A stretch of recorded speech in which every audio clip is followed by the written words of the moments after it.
दोस्तों, Modi surname case में राहुल गांधी की संसद की सदस्यता को पिछले साल अगस्त में सुप्रीम कोर्ट की एक अधिसूचना के बाद बहाल कर दिया गया था।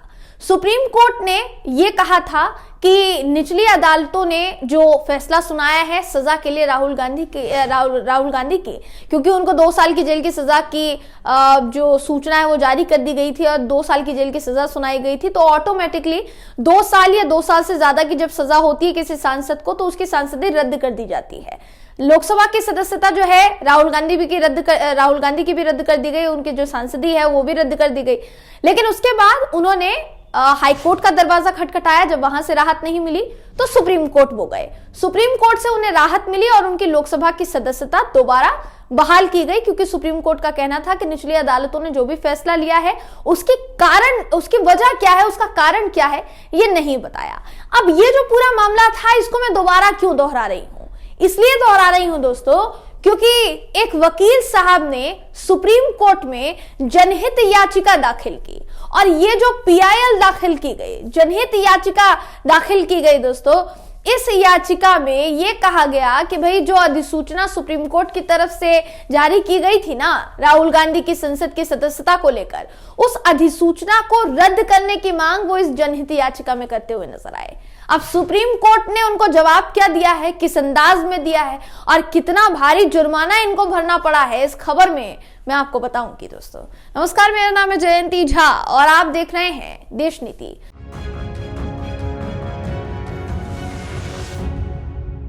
देश नीति, केवल सच्ची और पक्की खबरें। दोस्तों, कांग्रेस नेता राहुल गांधी, कांग्रेस के सांसद राहुल गांधी इस वक्त अपनी भारत जोड़ो न्याय यात्रा की वजह से चर्चा में हैं, लेकिन एक और मामले को लेकर अब वो चर्चा में आ गए हैं, या यूं कह लीजिए कि उनका नाम चर्चा में आ गया है। दरअसल उनको लेकर एक वकील साहब सुप्रीम कोर्ट पहुंच गए। जैसा मैंने कहा, PIL दाखिल की।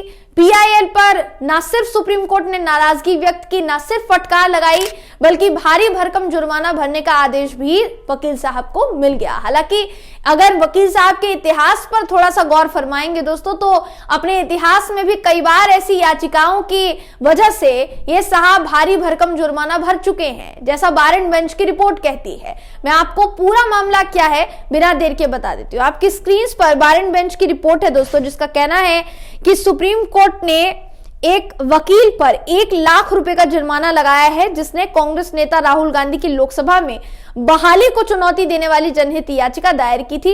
इस याचिका को न सिर्फ खारिज कर दिया गया, बल्कि यह भी कह दिया गया कि भैया आप अदालत का समय खराब कर रहे हैं और याचिका बहुत तुच्छ है। इस याचिका का कोई मतलब नहीं है, आप अदालती समय को बर्बाद कर रहे हैं और कुछ नहीं। इसके अलावा न्यायमूर्ति BR गवई और न्यायमूर्ति संदीप मेहता की पीठ ने, उनकी बेंच ने अशोक पांडे द्वारा दायर याचिका को तुच्छ और न्यायिक समय की बर्बादी बताया। पांडे साहब जो है वो सीधे तौर पर वकील हैं पेशे से। अशोक पांडे इनका पूरा नाम है। लोकसभा के सदस्य के रूप में राहुल गांधी की जो संसद की सदस्यता है उसको, इसकी बहाली को रद्द किया जाना चाहिए, ये इनकी मांग थी। आपकी जानकारी के लिए बताना चाहूंगी दोस्तों, 2019 में राहुल गांधी ने कर्नाटक में एक ऐसा बयान दिया था जिसको तूल दिया गया और तूल देते देते भारतीय जनता पार्टी ने उसको अदालत में उठाया। होता यह है कि सूरत की एक मजिस्ट्रेट अदालत 2019 में एक फैसला देती है। उस फैसले के मुताबिक लोकसभा से उनको अयोग्य घोषित कर दिया गया, क्योंकि उनको 2 साल की जेल की सजा सुनाई गई थी। एक बयान के चलते उनको सजा सुनाई गई थी सूरत की मजिस्ट्रेट कोर्ट के द्वारा, अदालत द्वारा। ये जो बयान था दोस्तों कर्नाटक के कोलार में उन्होंने दिया था, जिसमें उन्होंने मोदी सरनेम को लेकर एक ऐसा बयान दिया था जिस पर काफी विवाद हुआ। उन्होंने प्रधानमंत्री नरेंद्र मोदी जी को नीरव मोदी और ललित मोदी जैसे भगोड़ों से जोड़ा था, ऐसा कहा जाता है। जब उन्होंने रैली में यह कहा था कि सभी चोरों का मोदी उपनाम होता है। अब उनके ऊपर यह आरोप था। यह आरोप कांग्रेस ने, राहुल गांधी ने सिरे से खारिज किया।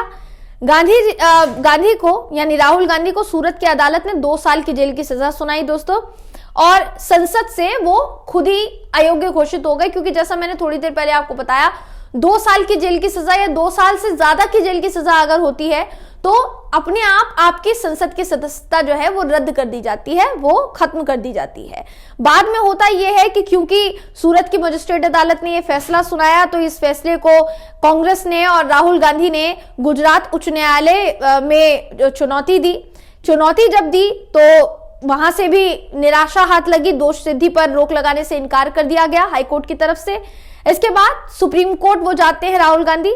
सुप्रीम कोर्ट जब वो गए तो सर्वोच्च न्यायालय ने अगस्त 2023 में राहुल गांधी की दोष सिद्धि पर रोक लगा दी और कहा कि ट्रायल कोर्ट की तरफ से मानहानि के अपराध के लिए आईपीसी के तहत निर्धारित ज्यादातर जो सजा मिलेगी, अधिकतम जो सजा मिलेगी, ज्यादा से ज्यादा सजा उसको देने के लिए कोई विशिष्ट कारण नहीं बताया गया। यानी मानहानि का जो केस होता है दोस्तों, उसमें 2 साल की जेल की सजा जो है वो दी जा सकती है, 2 साल या 2 साल से ज्यादा। 2 साल की सजा दी गई या 2 साल से ज्यादा की जेल की सजा दी गई तो जाहिर सी बात है अगर वो सांसद है तो उनकी सांसदी रद्द कर दी जाएगी। अब सुप्रीम कोर्ट का कहना था कि 2 साल की जेल की सजा तो सुना दी, लेकिन उसके पीछे का कारण क्या था, विशिष्ट कारण जो सबसे मजबूत कड़ी होगी इसके तहत, वो नहीं बताई गई। इसलिए कोर्ट ने, सर्वोच्च न्यायालय ने राहुल गांधी की दोष सिद्धि पर रोक लगा दी थी दोस्तों। और इसके तुरंत बाद लोकसभा में उनकी वापसी हुई।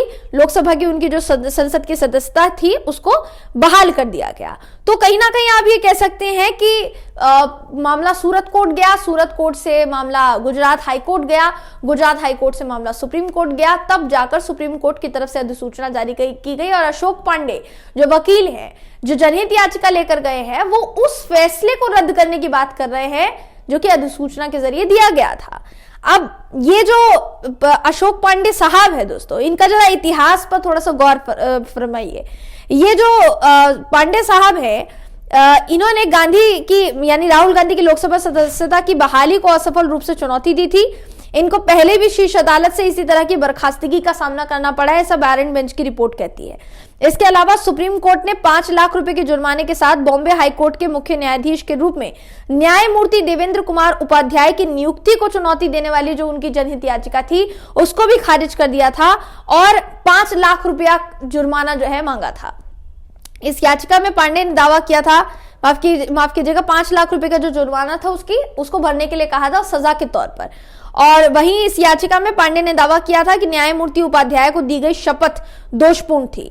इसी तरीके से राष्ट्रवादी कांग्रेस पार्टी के नेता जो मोहम्मद फैसल है, उनकी लोकसभा सदस्यता बहाल करने को चुनौती देने वाली उनकी याचिका को खारिज करते हुए शीर्ष अदालत ने पांडे पर 1 लाख रुपए का जुर्माना भी लगाया। तो कुल मिलाकर आप ये कह सकते हैं दोस्तों कि कभी 1 लाख रुपए का जुर्माना, कभी 5 लाख रुपए का जुर्माना, ये साहब लाखों रुपए का जुर्माना भर चुके हैं।